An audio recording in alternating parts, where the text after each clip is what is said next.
na ang ibig sabihin ay mapanlin lang, mga mapanira sa isang tao.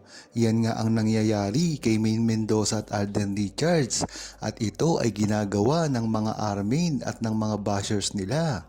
Ngunit maganda na rin na malaman na ang paninindigan ni Alden Richards tungkol sa pagmamahal niya kay Maine Mendoza at hindi niya ito isinusuko. Maraming armin ang ididinidinay ito. Ngunit sa bibig na mismo nang galing ni Alden ang talagang tunay na pagmamahal niya kay Maine Mendoza. Inamin na ito sa isang interview. Talagang nanglilin lang ng mga publiko para lamang umayon sa kanilang naratibo. Mas maganda na rin kasi ang paninindigang ito ni Alden Richards ay napakapopular talaga sa mga Aldab Nation. Dahil dito ay ikinatutuwa pa rin ng True-Blooded Aldab Nation ang mga sakripisyo na ginagawa ni Alden Richards para lamang hindi sila masira ni Maine Mendoza. Talagang hangang-hanga nga ang buong ADN sa ginagawa niyang ito. Ito ay kasi hindi rin nalalayo sa ginagawa niya sa Kaliserye.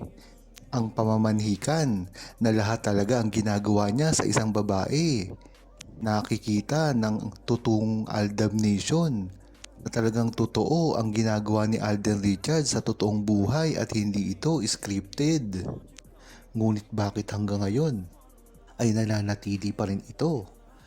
Isang example na yan ng kasikatan ni Maine Mendoza at Alden Richards at ang mga tunay na ginagawa nila. Kaya kahit ano pa ang paninira sa kanila, kung gagawin lang nila ang nararapat, ay hindi sila masisira nito.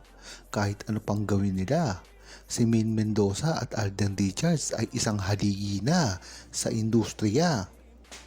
Sa bata pa nilang mga karir, ay marami nang nanggagaya at nang iinggit sa kanila. Yan talaga ang tunay.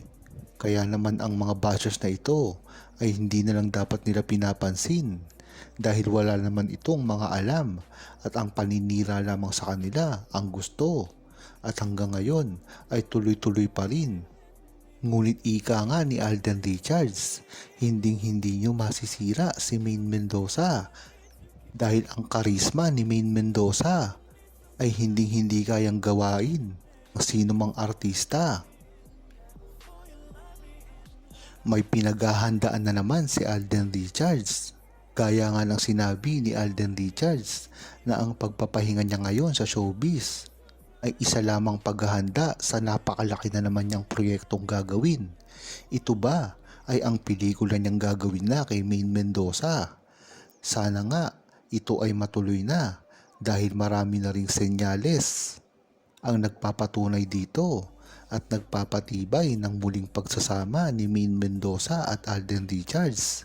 Nagsimula na nga ito nang mismong banggitin ni Maine Mendoza si Alden Richards. Hindi naman niya kasi ito babanggitin kung wala lang. Kaya talagang kitang-kita mo na unti-unti na pinaalam ni Maine Mendoza at Alden Richards na nagsasama sila sa publiko. Ito ay ang mga larawan na lumalabas na tila magkasama at okay sila. Dito nga nila siguro pinararamdam na kaya na nila magpa-picture ngayon sa publiko na alam naman natin na ang nanaig sa pribado ay hindi nila nilalabas o nilalathala. Kung iisipin mo nga naman, kung sa tagal ng panahon at taon na hindi sila nagkikita, bakit yung makita sila sa publiko ay talagang okay naman? Kung i-read between the lines mo lamang, ay meron silang contact talaga ng pribado at ito ay ang pagsasama nilang tunay na talagang idinidinay ng mga bashers nila at mga naninira kay Maine Mendoza at Alden Richards na alam naman natin na ito ay kasinungalingan lamang. Dapat nga ay hindi na pinapatulan ito.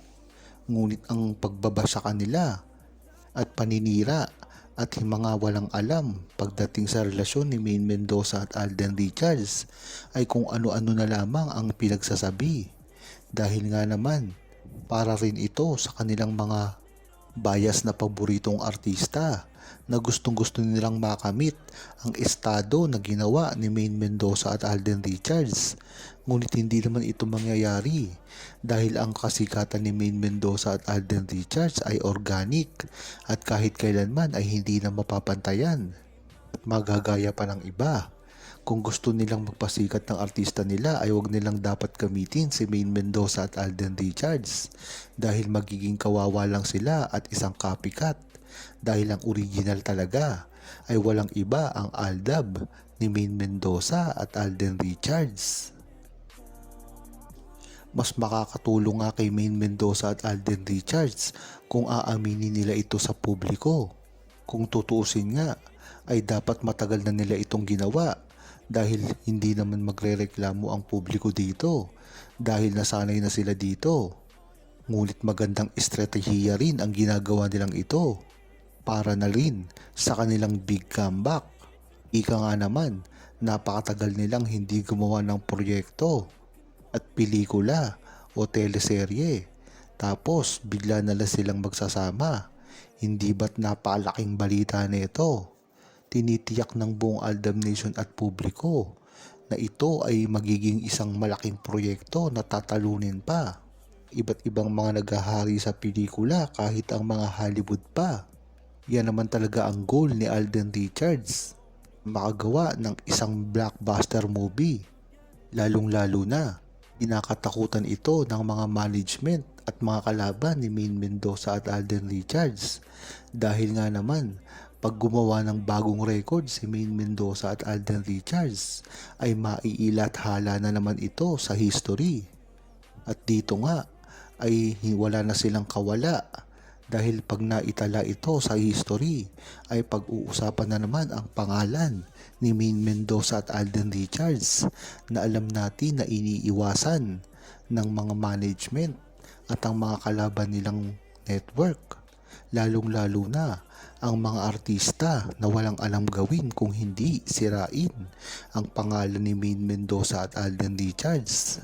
Bagamat hindi ito pinapansin ni Alden Richards dahil sa mga napakabait niya pag-uugali, lalong-lalo na si Maine Mendoza na hindi pumapatol sa mga ganitong bagay dahil hindi showbiz ang personality niya. Kaya mas makakabuti ang gagawin nilang ito. Nagulatin na lamang ang publiko sa pag-a-announce ng kanilang proyektong gagawin, movie man yan o teleserye. Kaya hanggang ngayon ay talagang tinatangkilik pa rin si Maine Mendoza at Alden Richards dahil na rin sa mga pag-uugali nilang ganito na napakaganda sa kanilang mga karir at sa kanilang mga true-blooded Aldab Nation na fans na hanggang sa dulo ay hindi sila iniiwan. Huwag kalimutang mag-subscribe, comment at i-like ang video na ito. Thanks for watching!